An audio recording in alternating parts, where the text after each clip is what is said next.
The day Elias Carter turned 62, he noticed something that unsettled him. Age did not make people wiser. It did not make them kinder. Sometimes it did nothing at all. He was sitting in a quiet coffee shop on Maple Street, watching the late afternoon light spill across the wooden floor.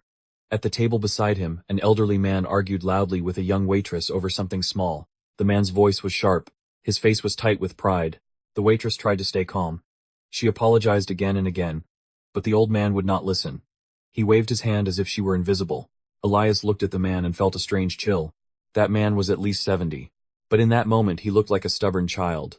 Elias slowly stirred his coffee and thought about something he had heard many times. People grow wiser with age.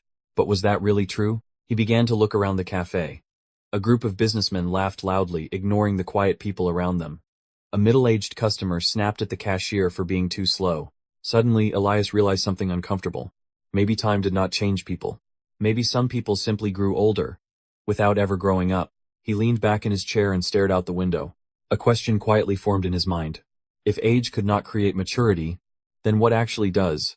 That evening the question would not leave Elias Carter's mind. If age did not make people mature, then what did? He walked slowly through the quiet streets of Aurora City. The air was cool, and the city lights reflected softly on the wet pavement. Around him people rushed past with busy faces, eyes fixed on their phones. Everyone seemed informed. Everyone seemed smart. But were they truly wise? Elias had met many successful people during his career. Professors with impressive titles, executives who knew every detail of the market, people who could explain complicated ideas in minutes. They knew a lot, but something was often missing. Patience, kindness, the ability to listen. Elias began to notice a strange pattern. Some people had incredible knowledge, yet they dismissed others quickly. If someone disagreed with them, they shut the conversation down. If someone weaker made a mistake, they became arrogant. It was as if their knowledge had turned into a wall that separated them from everyone else. Elias stopped walking and looked up at the night sky. Maybe knowledge alone was not enough. Maybe maturity was something deeper. Not information, not intelligence, but something quieter. The ability to understand another person's heart. And suddenly, Elias wondered something even more uncomfortable. Had he spent his whole life collecting knowledge, while forgetting how to truly understand people? The question stayed with Elias Carter for days. He could not ignore it anymore. One quiet Sunday morning, he sat by the window in his apartment holding a cup of warm tea. The city outside was still half asleep. Cars moved slowly through the streets, and soft sunlight touched the tops of the buildings. Elias opened a notebook. For the first time in many years, he wrote a simple sentence. Maybe it's time to change. He realized something important. For most of his life, he had been busy proving he was right. Winning arguments, showing what he knew, moving quickly from one success to the next. But he rarely stopped to truly listen.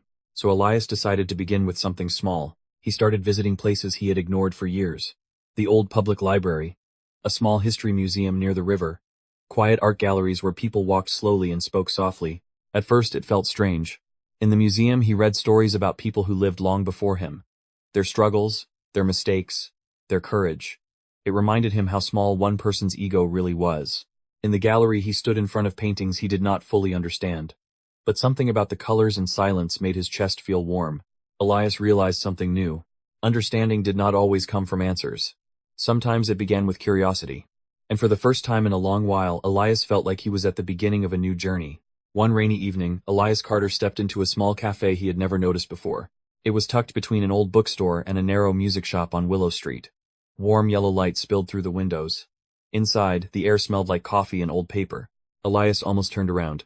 But something made him stay. The cafe was quiet, yet alive in a different way. At one table, a gray-haired man sketched in a notebook. At another, a woman discussed poetry with a young student. Near the window, two musicians talked about a melody they could not quite finish. No one seemed interested in status. No one talked about titles. They simply shared ideas. Elias ordered a coffee and sat quietly listening. For the first time in years, he did not feel the need to join the conversation or prove anything. He just listened. An older painter noticed him and smiled kindly. "First time here?" the painter asked. Elias nodded. "This place is simple," the man said. "People come here to exchange thoughts, not to compete." Those words stayed in Elias's mind. For years he had believed success meant standing above others. But here something different was happening. People were learning from one another. Slowly, Elias began returning to the cafe every week. He spoke with writers, musicians, historians, and students. And little by little he realized something important. Real wisdom did not come from winning conversations. It came from sharing them. As the weeks passed, the cafe on Willow Street became a quiet part of Elias Carter's life. The conversations were gentle. The people were curious. No one rushed to prove they were right.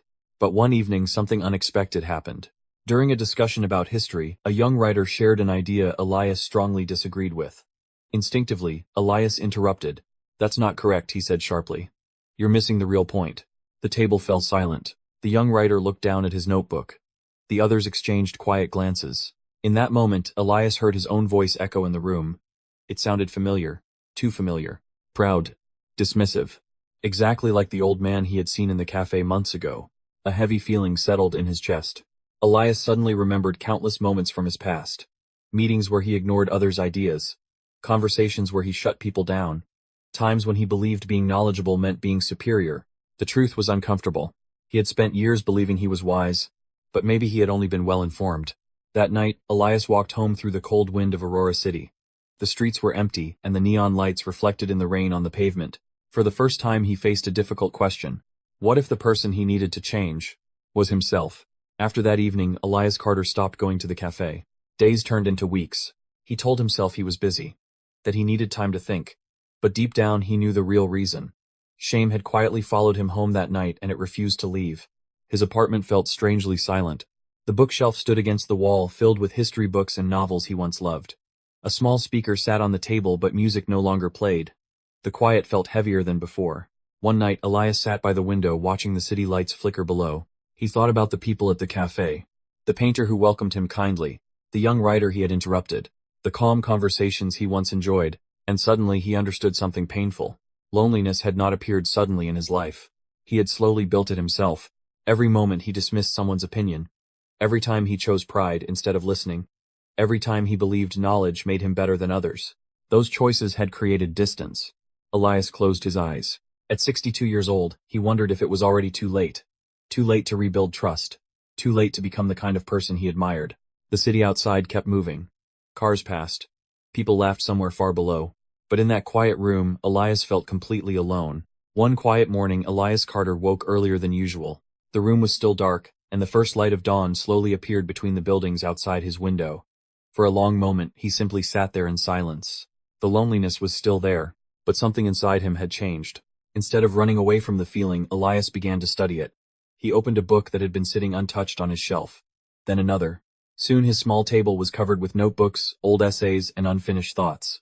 For the first time in years, Elias was not reading to prove something. He was reading to understand.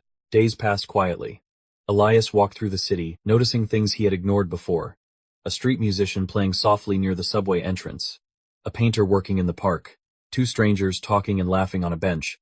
Life had always been full of voices. He had simply never listened carefully enough. Slowly, Elias began speaking to people again. But this time he asked questions instead of giving answers. He waited before responding. He tried to see the world through their eyes. And something surprising happened. The conversations felt deeper, warmer. Elias realized that solitude was no longer his enemy. It had become his teacher. In that quiet space he was finally learning the one skill he had missed his whole life. How to truly understand another human being. Months later, Elias Carter returned to the cafe on Willow Street. The same warm light filled the room. The smell of coffee and old books floated gently in the air. Conversations moved softly between the tables. For a moment, Elias stood near the door. Then he walked inside. The gray-haired painter noticed him first and smiled.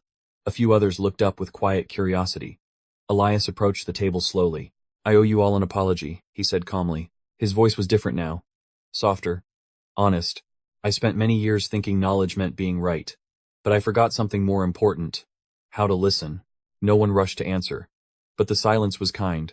The young writer he had interrupted months ago gave a small smile and moved his notebook aside, making space at the table. Elias sat down. That evening the conversation flowed again. History, music, art, and life. Elias spoke less than before, but when he did, his words carried warmth. He realized something simple. A mature life was not about proving you were the smartest person in the room. It was about helping the room become wiser together. Years later, people in Aurora City often visited that small cafe to talk with Elias. Not because he knew everything, but because he listened with care. And Elias finally understood something beautiful. Life is not about age. It is about the heart you choose to grow. Comment 1 for the next part.